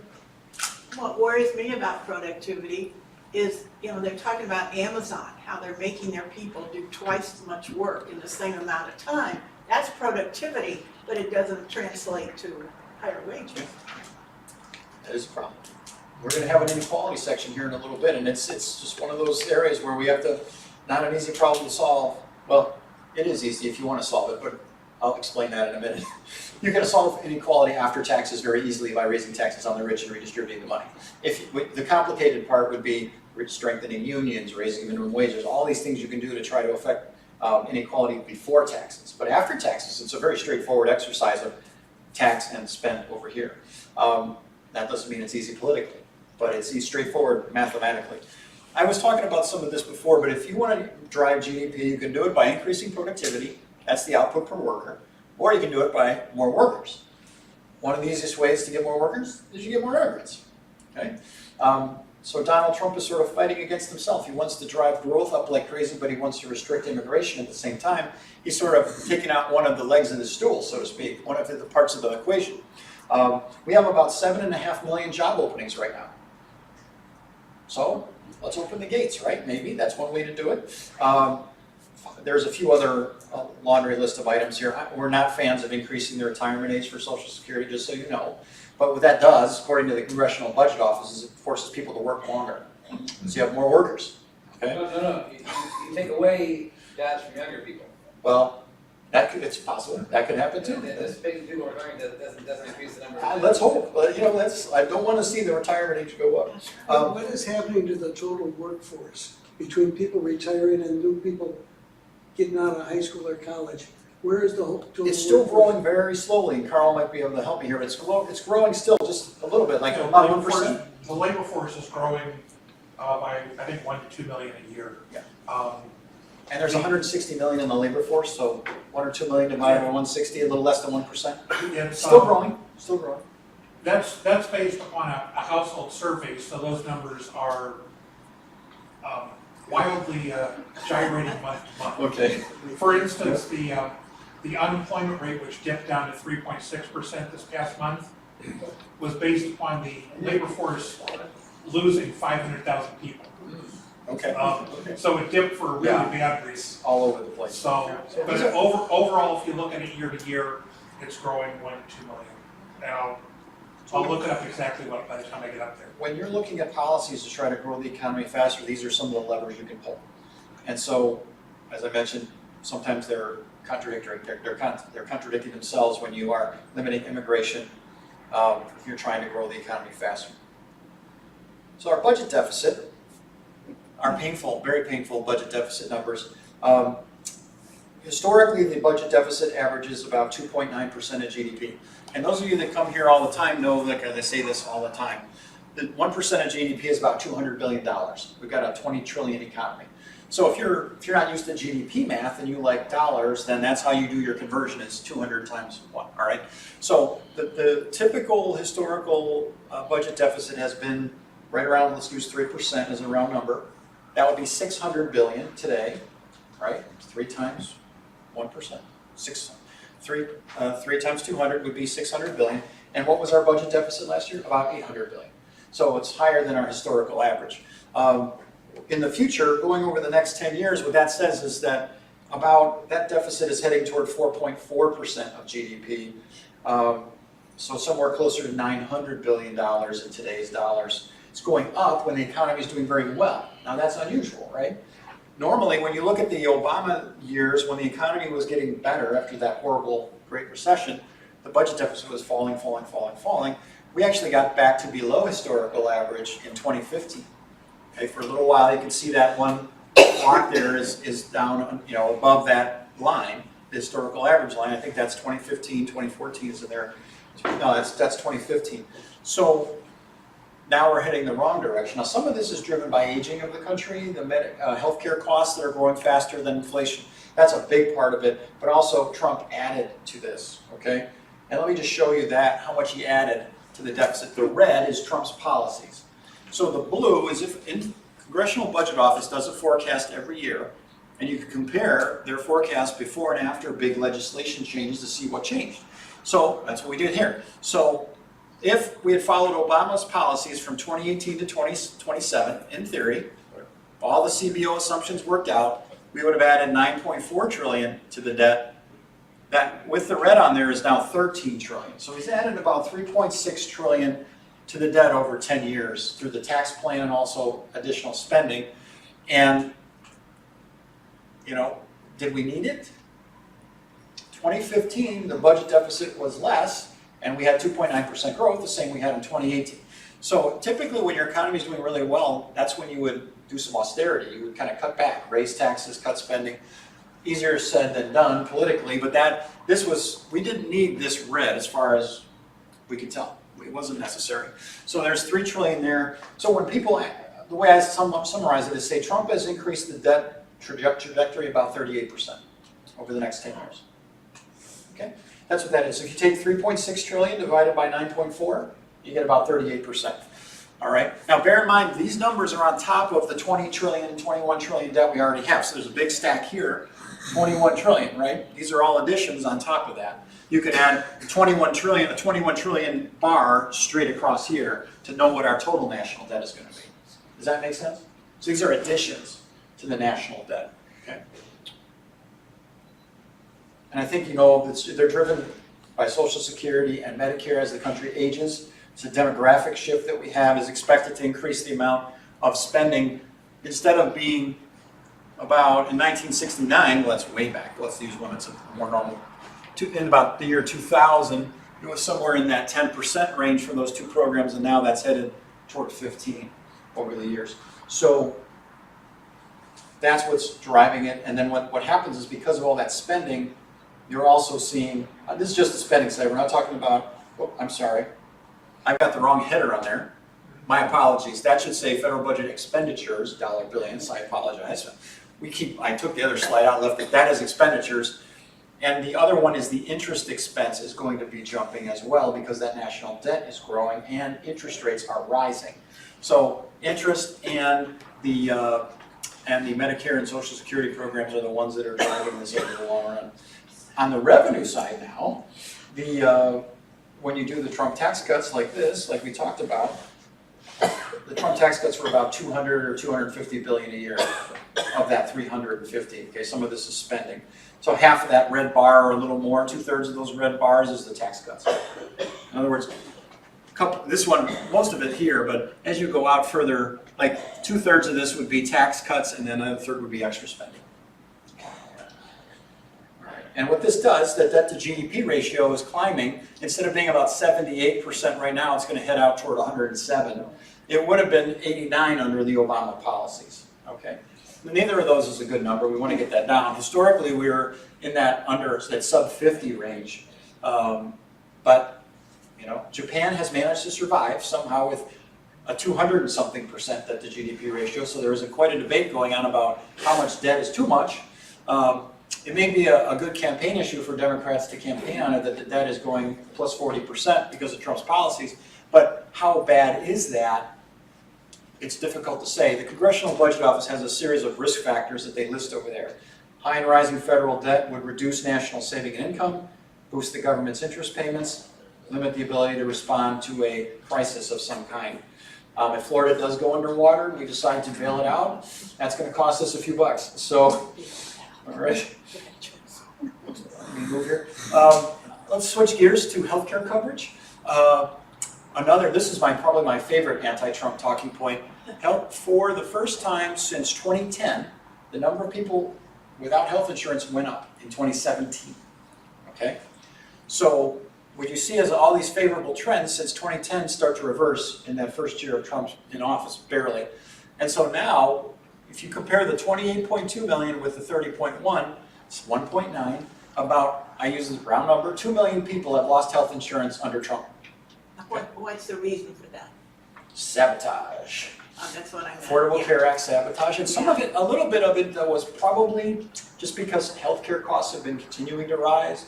So the CBO did expect that a little bit more would be, but not this much more. Okay. I don't have the chart in here, but there's an interesting forecast that CBO did. that did show the percent of uninsured like this rising a little over time, but not this much and not this fast. Is there any bipartisan or even partisan effort to not control who pays for the cost, but to actually control the healthcare costs themselves? Bipartisan? Or even partisan? Well, Medicare for all would be your partisan approach. Yeah, no, that changes who pays for it. Fundamentally, that's No, the first it gives the order. government enough power to force the cost down. That's not just shifting it from pocket to pocket. I mean, Europe does the same stuff for 40% less. I mean, that's kind of, that's how I would argue. Now, this is the government official numbers, which I believe. I'm not a conspiracy theorist. I think this is how they do it. But Gallup is reporting a lot more than that. Gallup, and they've been doing this survey for a long time. This goes all the way back to 2008. Gallup is saying if you use the Gallup numbers, we've had 7 million people lose health insurance. I don't think that's right. That's probably something not quite right in their survey methodology. It's too big a difference between the official and this one. I don't buy it. But what it tells me is that 2 million could be worse. All right. If you want to share this, you certainly can. I mean, these are official numbers and these are unofficial Gallup. But Gallup is a reputable organization, been doing this a long time. If you feel the need, you have that in your back pocket. You could say, honestly, depending on the source, between 2 and 7 million people have lost health insurance. That is an honest statement. And there's only about 30 million without it, so you're talking about a serious percentage. 2 million is about 7% increase in the uninsured.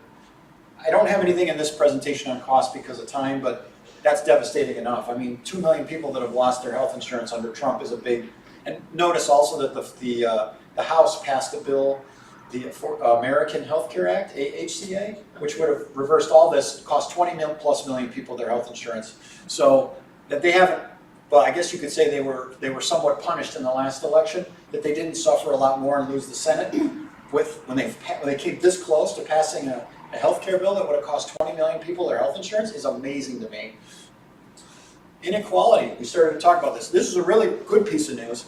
The real median household income, median is 50th percentile. Half the households make more, half of them make less. So it's a great middle class estimate. Hit an all-time record level in 2016 and continued that into 2017. So the doom and gloom of, America is a wasteland and nobody's got any money. I mean, the median income has never been so good. And this is adjusted for insurance. This is real.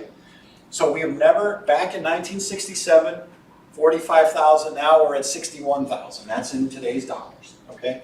So that is a good piece of news. The table that's cut off there on the side just says that the increases were a little faster in 2015 and 2016 than in 2017. In other words, that growth rate has slowed a little bit, okay? Trying to take a picture. All right, these are, go ahead, these slides are available. We charge double. No. Since I'll give you a discount because they're cut off on the side, right? I think you guys, this is a slide from Inequality for All, the movie. Did you guys ever see it with, what's the economist's name out of Berkeley? Robert Reich. So the text is mine, but the graphic itself, sort of this big U shape, is sort of the inequality number. This one just goes through 2007. I'll bring that data up to current in a minute. But you had these factors that were sort of pushing down the share of income that was going to the top 1%. And once Reagan came in and deregulation, and to some extent both parties, sort of took those elements away. And so the inequality started to climb right back up again. And I don't have the slide in here, but I can show you lots of other countries that did not experience this. So it's not a case of globalization, which affects everyone, caused all this. That's not true. A lot of this was because of policy choices we made, or in some cases did not make. All right, so now look at, this is the middle class, the 40th to 60th percentiles. This is right in that middle. This is the share of income that they have, and this is at 3 points. 1979, which is the sort of pre-Reagan, more equal time. 2007, the record inequality time, and then 2015, which is the latest CBO data we have. It trails a few years. This is showing that things improve. Actually, the share of income going to that middle group fell from 1979 to 2007, which is bad. Okay, inequality got worse. They have a smaller share of the income, and then at least for the after taxes and transfers got a little better at the end of the Obama administration. Does that make sense? So from here, 2007 to 2015, the share of income going to that middle group got a little better. I don't have the slide here for the top 1%. It actually fell from 2007 to 2015. Now, what did Obama do? He let the Bush tax cuts expire for the top 1 or 2%. The Affordable Care Act had some taxes in it that only hit the top, and then he transferred money to the bottom 40%. The actual math that CBO did on this was they said the Affordable Care Act took $20,000 on average from the top 1% family, and they make like more than $1 million, so this wasn't a lot for them. 20,000, and transferred 600 to the average bottom 40% family. So 20,000 from the top 1% to give 600 to the bottom 40% family on average, and that had some of this effect. A little bit of this is the crisis too, but this is probably the Affordable Care Act at work. This is a much clearer, you'll see an interesting trend where the share going to the top 1%, goes from, it's like a triangle. It goes up from 79 to 2007, then falls quite a bit in 15. Now, what does this mean in English? One of the problems with arguing with people over income inequality is they like, what does inequality mean to me? Give me a number. Well, here's a number. And let's see, at 1979 inequality, instead of making $58,500 in 2015, this group would have made $78,000. They would have made $19,000 more than they got. That's annual income. So in other words, if we were back at 1979 kind of policies and inequality, $58,500 that we got for real in 2015 would be $78,000. Okay, so what is inequality? It's cost you 20 grand in market income if you're a middle class person.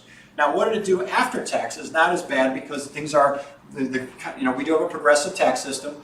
At 1979 inequality, you'd be getting $69,000 or $4,300 better than the after-tax number. Okay, so when you're trying to, one of the challenges with people, economists or armchair economists like me, is trying to argue. People are like, well, what is inequality? I don't know what it means. Well, here's what it means. That's what it means. Okay. Now, tariffs in the news today. All right, quick one on this one. Who pays the tariffs? Trump keeps saying China pays the tariffs, right? China pays the tariffs, not us. Well, no. What happens is that the importer of record pays the tariffs to the government and then passes on those costs to Walmart, and then we pay more. Okay, did you guys hear the news that Walmart is increasing its prices? That's my favorite thing to share on the internet right now. It's just that, because it's great. It's one of those where on Facebook it actually shows you the title. So what happens here is that the import company, which can be an American company, can be a Chinese company, to be honest, depends, will pay the tariff to the government, but then they say, well, Walmart, you want to buy my goods, I'm going to charge you 10% more, and then the consumer pays a higher price. So somewhere in here is Walmart. This, you can throw it in here if you want to, but it's in here somewhere. There's a retailer charging a higher price to the consumers. The washer, this stuff down here, this small print, a couple of really good articles on this. Federal Reserve studies saying that the tariffs on washing machines, even though they were only on washing machines, raised the price of washing machines and dryers by 12%. Yep.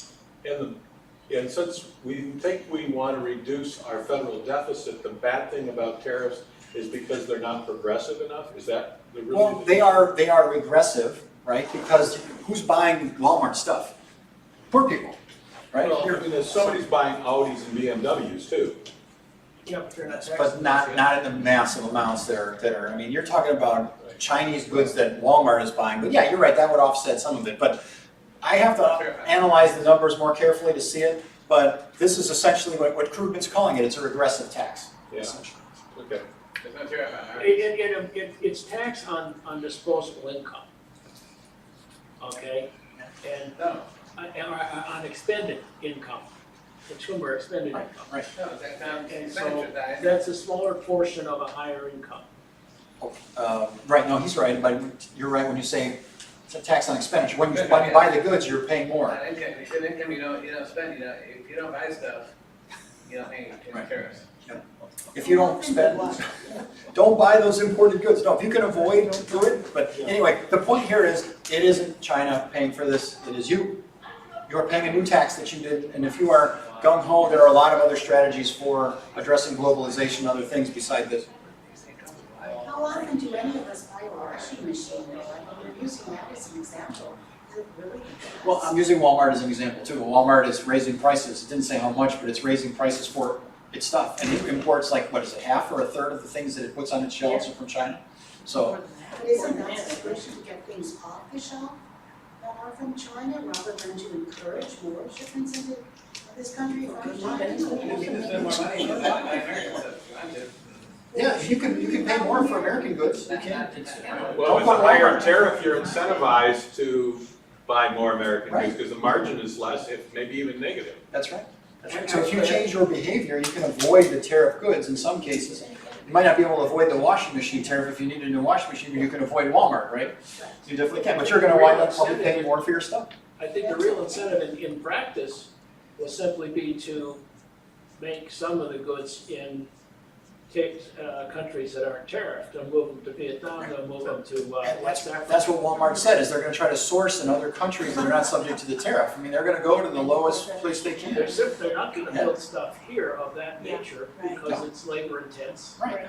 And, That's right. Clothing would be a good example, I think, because clothing has a fair amount of labor of a seamstress to sew together. yeah, and the source is fungible. It's a lot easier to move a clothing factory than it is to move a washing machine. So Walmart's gonna try to go to Vietnam or South Korea or some other country that is not tariffed. But if the Walmart consumer was buying the Chinese good, it was probably the cheapest good. It's probably still the cheapest good, but it's more expensive because of the tariff. They're still gonna be spending it, and that's who's paying the Trump tax. Does anyone think that the Northwest agreement that we have between us, among us, Canada, and Mexico is going to be helpful in this regard, in that we should be trading with our contiguous neighbors rather than crossing the sea and imparting a great. I keep hearing that the new new NAFTA is not much different from the old NAFTA, meaning it's sort of a more marketing than anything else. Trump wants to say I redid NAFTA, but he really didn't change very much. So, We have more trade with Canada and Mexico than the rest of the carbon input. Our physical environment would be less degraded. Our environment physically better. And the odds of more Americans being employed at higher salaries would be greater. Is that truck drivers bringing goods back and forth rather than Right now, it was Carter not Carter, but Clinton that caused the whole problem with China.